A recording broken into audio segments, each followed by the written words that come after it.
Tony D and Little Joan, and this is a screenwriter's rant on site. Not on site, but site, Site, about a couple of guys who are selling a property, but some sick government experiment, twisting time and space and dealing with a plague, was committed there. It's got some ambition to this plot. Smash a like and subscribe. Thank you for smash liking and subscribing. Check out my books. The links are in the description. Comedy horror in South Jersey. It's the Pineys, books 1 through 17. Available at Amazon.com. Don't forget, Kindle Unlimited is free. Okay. So this dude, it starts off, first off, it sets up his character, which is nice. He's got a son, he's divorced. He took his son camping, kind of against the mother's wishes. Theo Rossi plays like his boss or partner, and they're trying to flip this property. And it's like a place where they had a government experiment, which you can see in the background. I don't know if Theo Rossi knows about it. From that still, it kind of looks like he does. Time is an illusion. Reality is an illusion. That's the kind of experiment they were doing in this place. So anyway, they're going to clean up the property because they're going to sell it, and weird stuff starts happening. That guy kind of looks like Rainn Wilson, only fatter. So weird stuff starts happening. He's out of time. He loses 45 minutes. Theo Rossi is pissed. And then they see these people with a stamp on them that says plague, and I guess that's Chinese or Japanese. It has something to do with some sort of evil government experiment. I'm not sure what country this takes place in. I think it takes place in America. It might be in a foreign country, but I don't know. Theo Rossi, though, is pretty good at playing like a kind of a sleazebag. He was on Sons of Anarchy. He's been in a few things. But, and then you got these guys. Well, that's clearly Japanese. You know, this might tie into that Japanese bioweapon lab from the big war, I'll say. If you've ever read about that, oh man, it's messed up. This looks like, I remember doing a little research on it for anti-war comic, and it was messed up. It was friggin' messed up. So yeah. And then this is the thing that warps time and space somehow. So I like it. Will it pay off? I don't know. But I would give it a chance because I like movies that deal in time travel and crazy stuff. It's ambitious, at least. At least they're trying something kind of cool. So maybe it's a machine that creates alternate realities. So I don't know.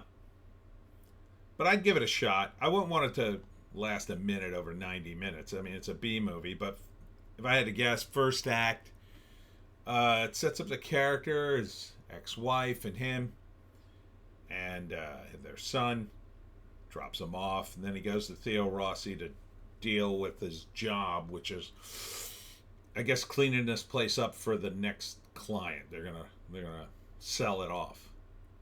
And they go in there and they find this weird machine. They turn on the power, and weird stuff starts to happen.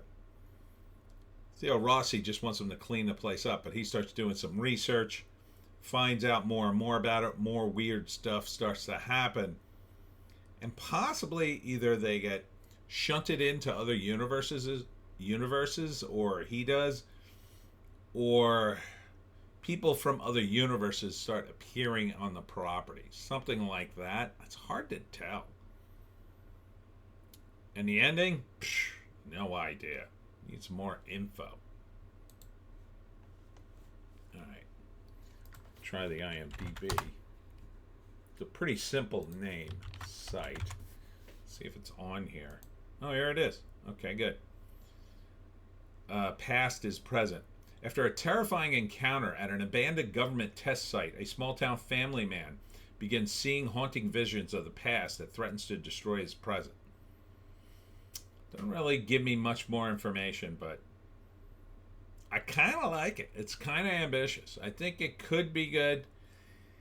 You know, a lot of B movies are very ambitious, but don't live up to that ambition.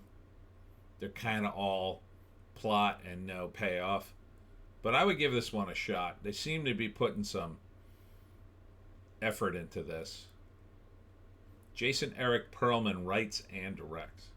Hopefully it doesn't just, include a bunch of scenes that don't really come together. All right. I don't know when it's coming out. You got a time on this thing? No time. I would want this thing to be a tight 90.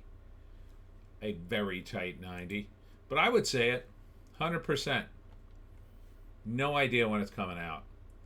It says coming soon. They're probably still looking for distribution. I would say this is probably going to end up, on one of the streamers. But I would check it out on a streaming service. Back in the day, this would end up in theaters, but those days are long gone. Those days, they were done in the 90s. Back in the 90s, we would have said, oh, that's a rental. These days, that's a streamer. Who knows in the future? In the future, we may say, oh, that's a direct download to my brain. That's a Neuralink one. Yeah, I'm not going to go watch it, but I'll download it in my brain. Anyhow, that's it for me, Tony D and Little Joan. Very impatient Little Joan. Being grumpy over there. You okay, Joan? Thanks for tuning in today. I will be at the Unexpected Farm. Unexpected. 5 to 9 p.m. tomorrow on Newfield, New Jersey. And that's at the Alpaca Farm out on Piney Hollow Road. It's a nice day. I mean, if you like alpacas, the people set up. There's stuff for the kids to do. There's a lot of kids stuff to do. So please come out. What else? Oh, then Saturday I'll be at the Blueberry Hill Farm. And they're going to have a blueberry fest. It's a bit of a potluck. I'm bringing potato chips. I think you have to bring something. So that's from 10 to 4. And after that, on Sunday, it's Lucille's Luncheonette, 10 to 2, in Warren Grove, New Jersey. And then, of course, the live stream at 7, where... Did we pick a theme? I think we picked another theme, and I think I forgot it again. Anyhow, I'll figure it out. Thanks for tuning in today. Check out the t-shirt store. It's in the link below. Also the books. Thanks for supporting me, and we'll see you